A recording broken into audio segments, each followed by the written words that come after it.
Malcolm Turnbull is using the livelihood of family-run trucking companies as a political football before the election, members of the Senate crossbench have warned. The Prime Minister on Sunday announced he would abolish the Road Safety Remuneration Tribunal, which sets minimum pay rates for truck drivers, if the coalition wins re-election.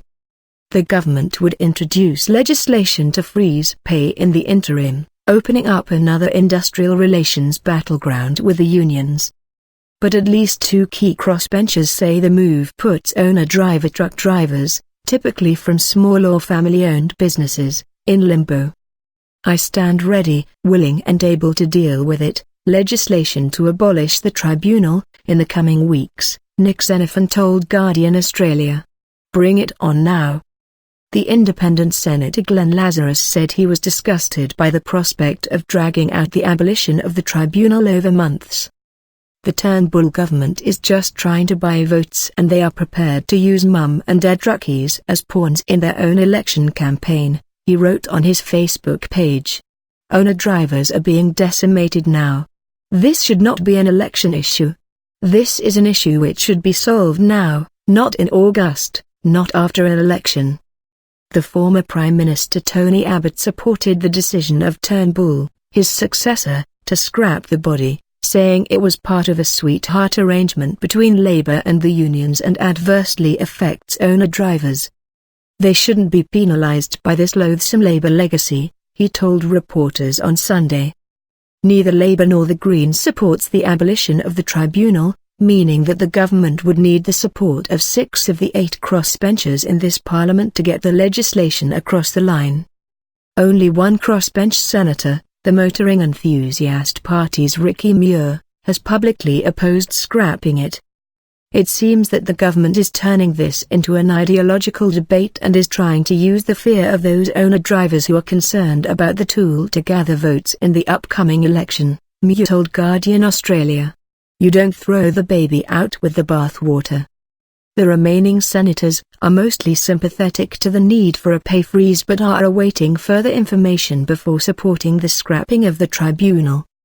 Jackie Lambie wants all parties to come together and work out a satisfactory agreement. She is meeting with the Transport Workers Union on Monday. The Palmer United Party Senator Dai Wang said he would consider the future of the tribunal once legislation mandating a delay in the minimum wage increase had passed. The independent Senator John Madigan said, "I haven't seen in writing what the government proposes to do after abolishing the tribunal. What are we going to replace it with?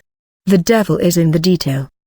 On Sunday, the Employment Minister, Michaelia Cash, said that money recouped from the abolition of the tribunal, about $4 million a year, would go towards the National Heavy Vehicle Regulator.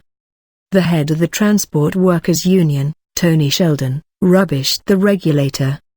The National Heavy Vehicle Regulator has not successfully prosecuted any company, any client, the Coles of this world, the big retailers, banks or companies, to hold them to account for the economic pressure faced by the industry, Sheldon said. Malcolm Turnbull has turned around and put the money to a dead duck rather than to trying to save lives on our roads. Labour instigated the tribunal on the grounds that giving drivers minimum pay would reduce the need for them to work unsafe hours or cut corners in order to expedite deliveries. The truth is that the heavy vehicle industry has 12 times the fatality rate of the national average across all industries, the opposition leader, Bill Shorten, told reporters on Sunday. The truth is that report after report shows a correlation between low-paid and unsafe driving. Australian motorists don't need a lecture from an out-of-touch government about road safety. Shorten dismissed the coalition's charge that the tribunal was set up to benefit union members. The truth of the matter is that most drivers or many drivers in this industry are not even members of the union, he said. But all drivers are entitled to a safe system of work.